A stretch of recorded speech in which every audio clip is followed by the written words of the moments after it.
If we understood all that happens in the relation between ether and matter, we might begin to understand something more of what life and mind really are. I sought out particular people who have had many years' involvement in the world of the so-called paranormal. Professor John Poynton, biophysicist. The only way of even conceiving this is to first of all accept the idea that mind is not just simply generated by the brain, but it is something which is independent of it up to a point. That the brain is a kind of a receiver of, if you like, mental input, but it is not the generator of that.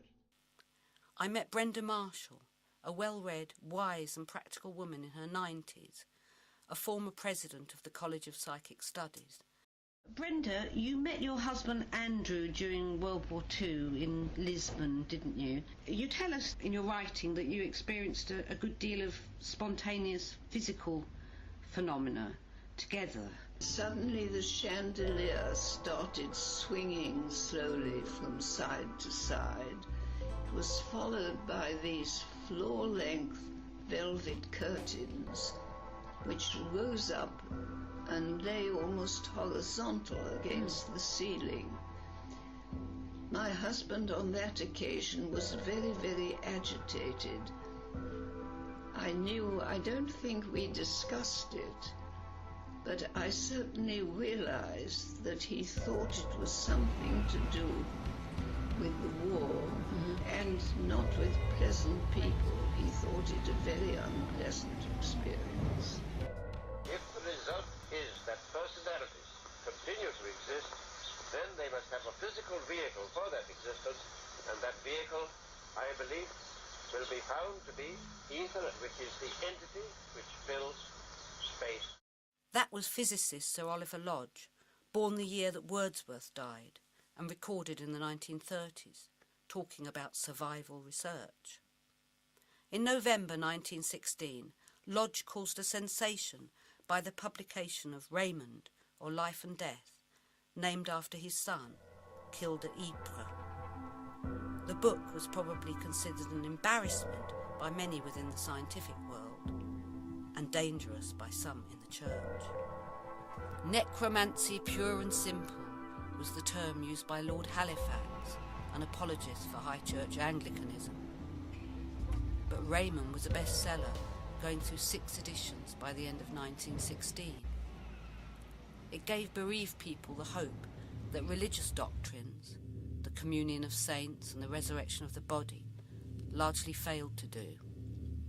Lodge, a seasoned psychical researcher, had, by the 1880s, unwillingly accepted the survival hypothesis. Some believe that he's been written out of the history of science due to his acceptance of survival, others because of his work on the ether. He writes, "Our real existence is not dependent on a material organism. Our spiritual and real home is in the ether of space. There's talk today coming from what some would consider the outer reaches of science to suggest that, put very crudely, consciousness is primary and matter is dependent on consciousness. Perhaps there'll be a Lodge revival." He viewed survival research as an important branch of natural science, without which the study of the universe would be incomplete.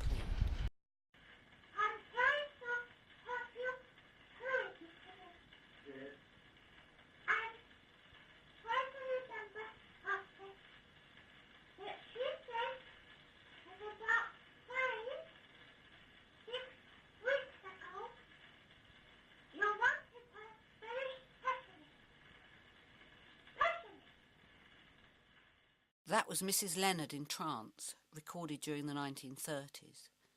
The vocal cords are hers, but the words and timbre, as far as Gladys and most of her sitters were concerned, belonged to Fida. Lodge: "Do you remember a bird in our garden?" Fida: "Yes, hopping about." Lodge: "No, Fida, a big bird."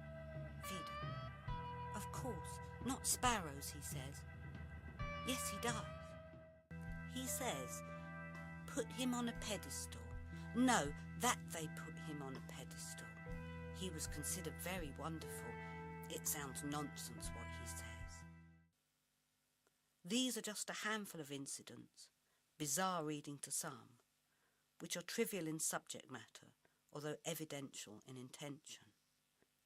Whether or not we interpret this material as a pointer towards the existence of life within a non-material reality or not is highly personal. But to me it does suggest that we're more than mere meat monkeys, and that the human mind has faculties mysterious beyond anything we can imagine.